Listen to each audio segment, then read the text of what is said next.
Let's go to Morgantown, West Virginia for the matchup between Penn State and the Mountaineers. This one is going to be fun. Can Drew Allar prove the haters wrong, or can Garrett Green prove me wrong? Jake, you're the Big 12 guy. Break this one down. Yeah, I think if you guys remember last year, going into this season, everybody was higher on Penn State, but the talk with West Virginia was, Brown was going to be fired. This team was going to win 3 or 4 games, whatever that conversation was. Completely different conversation this year. I think a lot of people see this West Virginia team as a top 7 or 8 team in the league, maybe a dark horse coming off a 9-win season.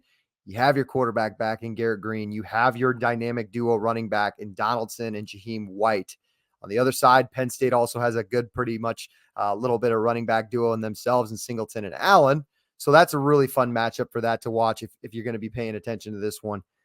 Morgantown's going to be an absolute hornet's nest. This is top 10 highest ticket prices out of all the games in college football this season, going for like $250, $300 a piece. Everybody's going to want to be there.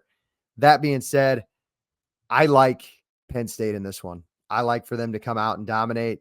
Reason being, I don't care if it's on the road.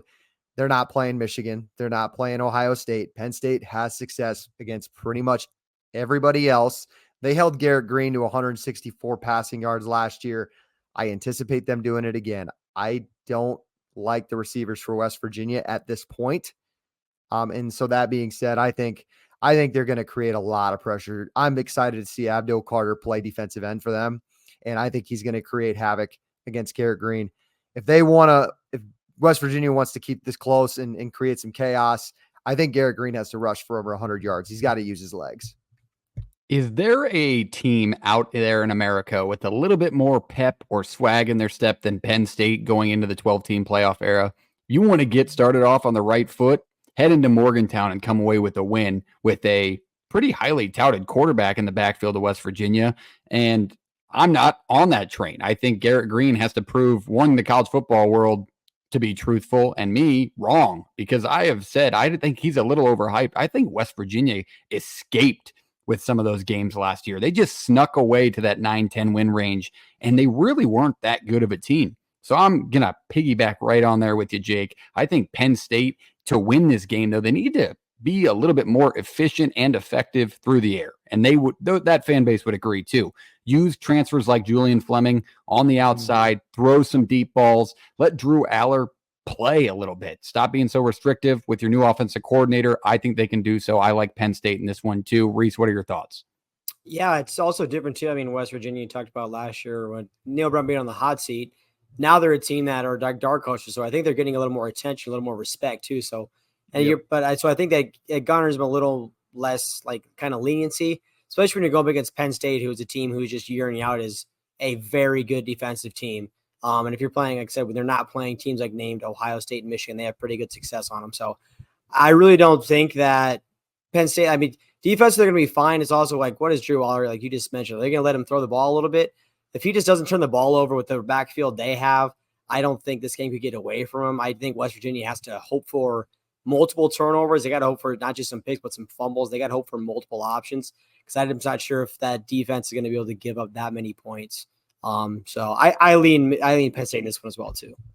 There is a little part of me, and this is more the fan part of the game, that kind of wants West Virginia to win this game just so I can get and view the clip consistently of Country Roads being sung. Because I agree, Jake, it's going to be a nut house. It's much watch TV on Fox. That's an 11 a.m. game as well. So you got to get the 2 TVs action going early on Saturday. And if you don't, you're doing it wrong anyway. But that is Penn State and West Virginia. Let's go scores. Jake, give us yours.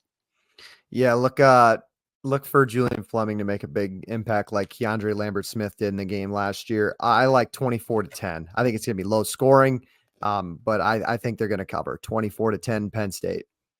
I think you are on the right track. My one threat that I kind of pose to myself is sometimes I'll say so confidently that a team's going to win, but don't take that as they're going to cover, because I have Penn State winning this one 23-17. not a cover, but in a low scoring battle. And I just think it's a tough place to play. So they may not put up 40, but they're still going to come away with the win, which the only thing that matters if you're traveling to a game like this. Reese, your score. Boys, the honorable mention me for this was going to be my under. I'm going to take Penn State to still win this game. I think I like I think 23, like 13, 23, 10. Do you guys know what the over under for this game is set at? It's got to be low. 44 probably. It was 38 to 14 51 last year. Yeah, 51. We all picked a score that's like in the 30s. Like I think this is like a fun under. I think I'm going to take because I don't think that this Penn State team is going to go. They're going to go score 20, 28, 30 points. Like and then West Virginia's going to keep up with them. I don't think that. I don't think this game maybe gets past like 42, 43. I like that. That's a good take there. I didn't even think about that. That is pretty high. I didn't know I saw that. I'm like, that high? Really? Like it's week 1. All right. That's absolutely shocking. How about like last year? Take that first half under. If you guys remember right, wasn't it like 10-7 in the first half? And West Virginia was putting up a fight and then got a little out of control in the second half for a little first half under for you. Yeah, it's a messy game, and things can happen in a messy way in Morgantown. So that will be an absolute barn burner to watch. So make sure you got that on your TV. But that is Penn State and West Virginia.